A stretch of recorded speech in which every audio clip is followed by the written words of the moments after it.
Este contenido es una producción de Morgat Foundation. Suscríbete, síguenos y encuéntranos en todas nuestras redes sociales. My beloved brethren, Mis queridos hermanos, agradezco el privilegio de dirigirme a ustedes en esta conferencia general histórica. Hemos sostenido al presidente Russell M. Nelson como el presidente número 17 de la Iglesia de Jesucristo de los Santos de los Últimos Días. Y he tenido la bendición de trabajar con él cada día. Y al hacerlo he sentido la confirmación del Espíritu de que el presidente Nelson ha sido llamado por Dios para dirigir la Iglesia verdadera del Señor. También tengo un testimonio de que el Señor ha llamado al Elder Gong y al Elder Soares a servir como miembros del quórum de los 12 apóstoles. Los amo y los sostengo. Mediante su ministerio, ellos bendecirán vidas en todo el mundo. Esta conferencia es más histórica por otra razón. El presidente Nelson ha anunciado un inspirado avance en el plan organizado que el Señor tiene para su iglesia. Dicho plan incluye una nueva estructura para los quórums del sacerdocio en los barrios y estacas, para que podamos cumplir mejor nuestras responsabilidades del sacerdocio. Todas esas responsabilidades tienen que ver con la forma en que los poseedores del sacerdocio cuidamos de los hijos de nuestro Padre. El plan del Señor para que sus santos proporcionen un cuidado amoroso se ha llevado a cabo de muchas maneras. En los primeros días de Nauvoo, el profeta José Smith necesitaba una forma organizada de cuidar del gran número de conversos, en su mayoría pobres, que llegaban a la ciudad. 4 de mis bisabuelos estaban entre ellos, los Eyring, los Bennion, los Romney y los Smith. El profeta organizó el cuidado de esos santos de forma geográfica. En Illinois, esas divisiones de la ciudad se llamaban barrios. Cuando los santos cruzaron las llanuras, el cuidado de los unos por los otros se organizó en compañías. Uno de mis bisabuelos paternos regresaba de su misión en lo que ahora es conocido como Oklahoma, cuando se encontró con una compañía en el camino. Estaba tan débil debido a una enfermedad que él y su compañero se hallaban recostados en un pequeño carromato. El líder de la compañía envió a 2 mujeres jóvenes para que ayudaran a quien quiera que estuviese en el carromato. Una de ellas, una hermana joven que se había convertido en Suiza, miró a uno de los misioneros y sintió compasión. Él se salvó gracias a esa compañía de santos. Se recuperó lo suficiente para caminar el resto del trayecto hasta el valle del lago Salado con la joven que lo rescató a su lado. Se enamoraron y se casaron. Él llegó a ser mi bisabuelo Henry Eyring y ella mi bisabuela María Bomeli Eyring. Años después, cuando la gente comentaba la gran dificultad de cruzar un continente, ella decía: «Oh, no fue difícil. Mientras caminábamos, hablábamos durante todo el trayecto del milagro que era el que ambos hubiésemos hallado el Evangelio verdadero de Cristo. Fue la época más feliz que recuerdo». Desde entonces, el Señor ha utilizado varias maneras para ayudar a sus santos a cuidar el uno del otro. Ahora Él nos ha bendecido con quórums fortalecidos en los barrios y las estacas. Quórums que trabajan en coordinación con todas las organizaciones del barrio. Tanto los barrios municipales como las compañías y los quórums fortalecidos han necesitado al menos 2 cosas para tener éxito en cumplir el propósito del Señor de que sus hijos cuiden unos de otros de la manera en que Él los cuida. Tienen éxito cuando los santos sienten el amor de Cristo el uno por el otro, por encima de su interés personal. Las Escrituras lo llaman caridad, el amor puro de Cristo. Y tienen éxito cuando el Espíritu Santo guía a aquel que cuida a fin de que sepa lo que el Señor sabe que es mejor para la persona a la que está tratando de ayudar.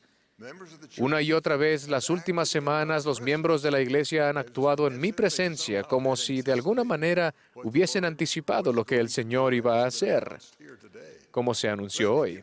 Permítanme darles algunos ejemplos. El primero, un sencillo discurso en una reunión sacramental que dio un maestro en el sacerdocio arónico, y quien comprende lo que los poseedores del sacerdocio pueden lograr mediante su servicio al Señor. El segundo, un poseedor del sacerdocio de Melquisedec que con el amor de Cristo sintió la inspiración de servir a una familia. Primero, permítanme compartir las palabras del joven que discursó en la reunión sacramental a la que asistí. Traten de recordar cómo eran ustedes cuando tenían 14 años y escuchen para oírle decir más de lo que es razonable que sepa un hombre tan joven. Realmente me ha gustado ser miembro del quórum de maestros de nuestro barrio desde que cumplí 14 años. El maestro sigue teniendo todas las responsabilidades de un diácono, más otras más, ya que algunos de nosotros maestros, otros lo serán algún día y todos en la iglesia son bendecidos por el sacerdocio. Es importante que todos sepamos más acerca de los deberes del maestro. Antes que nada, Doctrina y Convenios 2053 dice, el deber del maestro es velar y siempre estar al pendiente de los miembros de la iglesia y estar con ellos y fortalecerlos. A continuación, Doctrina y Convenios 2054-55, y él la citó, y yo creo que ni siquiera tenía notas. Y cuidar de que no haya iniquidad en la iglesia, ni aspereza entre uno y otro, ni mentiras, ni difamaciones, ni calumnias. Y ver que los miembros de la iglesia se reúnan con frecuencia. Y también ver que todos los miembros cumplan con sus deberes. El joven continuó. El Señor nos está diciendo que es nuestra responsabilidad no solo cuidar de la iglesia, sino también cuidar de las personas dentro de la iglesia de la forma en que Cristo lo haría, porque esta es su iglesia. Si estamos tratando de guardar los mandamientos, ser amables, ser honestos y buenos amigos y disfrutar de estar juntos, entonces podremos tener el Espíritu con nosotros y saber lo que el Padre desea que hagamos. Si no lo hacemos, entonces no podemos cumplir con nuestro llamamiento. Luego dijo, cuando un maestro decide dar el ejemplo correcto al ser un buen maestro orientador, dar la bienvenida a los miembros en la capilla, preparar la Santa Cena, ayudar en casa y ser un pacificador, decide honrar su sacerdocio y cumplir con su llamamiento. Ser un buen maestro no solo significa ser responsable cuando estamos en la capilla o en las actividades. El apóstol Pablo enseñó, sé ejemplo de los creyentes en palabra, en conducta, en amor, en espíritu, en fe y en pureza. Y después dijo, no importa dónde estemos ni qué estemos haciendo, podemos ser un buen ejemplo de rectitud en todo momento y en todo lugar. Después dijo, mi papá y yo somos maestros orientadores de la familia Brown. Cada vez que vamos disfruto mucho la visita y conocerlos más. Algo que me gusta de los Brown es que cada vez que los visitamos están dispuestos a escuchar y siempre tienen buenas historias para compartir. Cuando conocemos bien a las personas del barrio por medio de la orientación familiar, es más fácil hacer el siguiente deber de un maestro, que es saludar a los miembros de la capilla. Ayudar a la gente a sentirse bienvenida e integrada en la iglesia permite que todos en el barrio se sientan amados y preparados para tomar la Santa Cena. Después de dar la bienvenida a los miembros que han venido a la iglesia, los maestros ayudan cada domingo al preparar la Santa Cena. Lo disfruto porque todos son tan reverentes. Siempre siento el Espíritu cuando preparo y reparto la Santa Cena. Es una bendición hacerlo cada domingo. Algunos servicios, como repartir la Santa Cena, son algo que las personas ven y nos agradecen por hacerlo. Pero otros servicios, como prepararla, por lo general se hacen sin que nadie lo note. No es importante que la gente vea que prestamos servicio.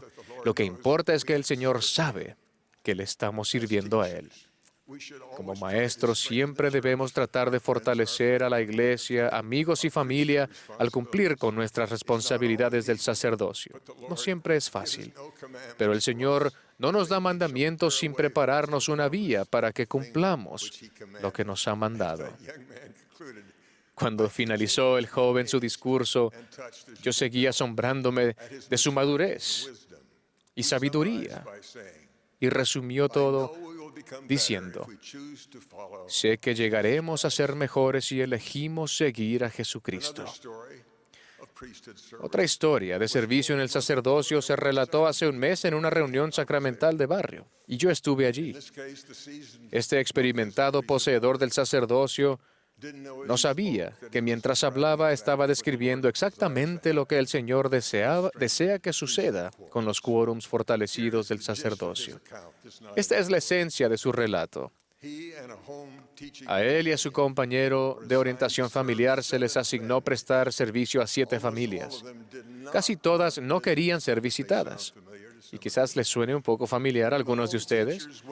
Cuando los maestros orientadores iban a sus apartamentos, se negaban a abrir la puerta. Cuando llamaban por teléfono, no respondían. Cuando dejaban mensajes, no se les devolvía la llamada. Este compañero mayor finalmente recurrió a ministrar escribiendo cartas. Comenzó a utilizar sobres de color amarillo brillante con la esperanza de obtener alguna respuesta. Una de las 7 familias estaba compuesta por una hermana soltera menos activa que había emigrado de Europa. Tenía 2 hijos pequeños. Tras muchos intentos de contactarla, recibió un mensaje de texto. Con brusquedad, ella le hizo saber que estaba demasiado ocupada para recibirlos. Tenía 2 empleos y además estaba en las Fuerzas Armadas. Su empleo principal era de oficial de policía y su meta profesional era convertirse en detective para regresar a su país natal y continuar trabajando allí.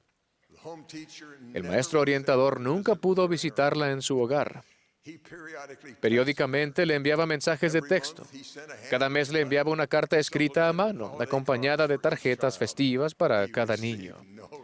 Nunca recibió respuesta, pero ella sabía quiénes eran sus maestros orientadores, cómo comunicarse con ellos y que persistirían en ese servicio del sacerdocio. Un día, él recibió un mensaje de texto urgente de ella. Necesitaba ayuda. No sabía quién era el obispo, pero conocía a sus maestros orientadores. En pocos días debía viajar fuera del estado para un entrenamiento militar de un mes y no podía llevar a sus hijos. Su madre, que iba a cuidar de ellos, acababa de viajar a Europa para cuidar de su esposo, quien había tenido una emergencia médica. Esta hermana soltera menos activa tenía suficiente dinero para comprar un pasaje a Europa para su hijo menor, pero no para su hijo de 12 años, Eric. Le preguntó a su maestro orientador si podía encontrar una familia santo de los últimos días que recibiera a Eric durante 30 días.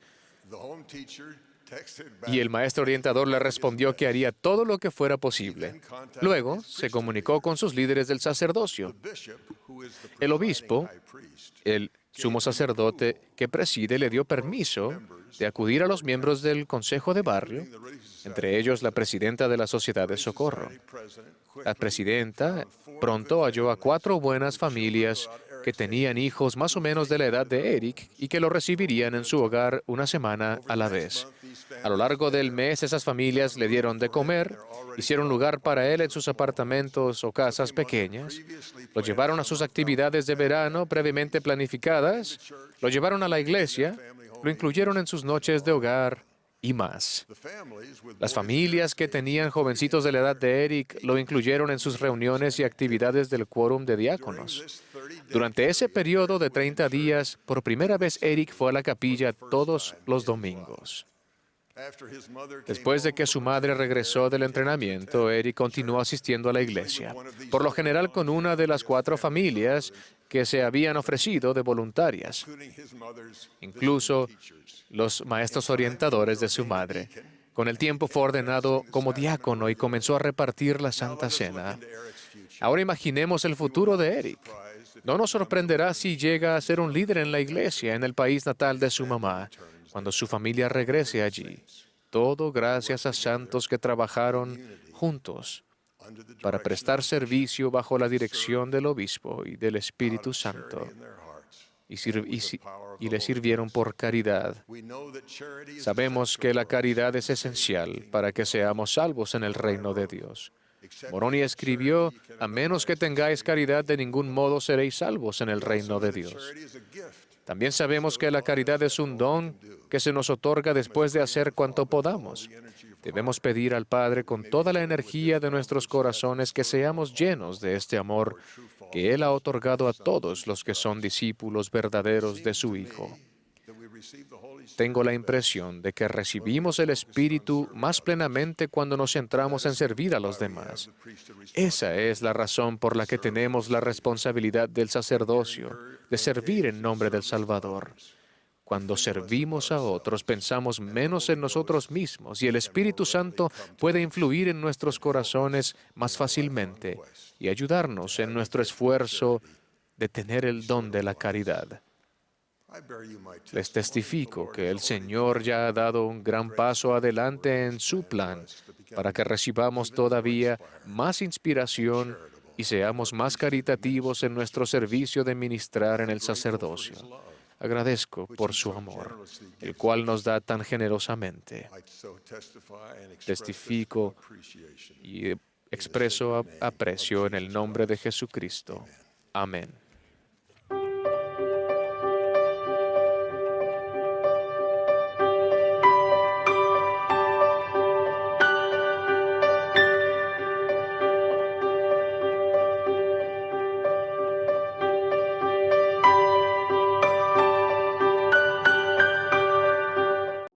Este contenido es una producción de More God Foundation. Suscríbete, síguenos y encuéntranos en todas nuestras redes sociales.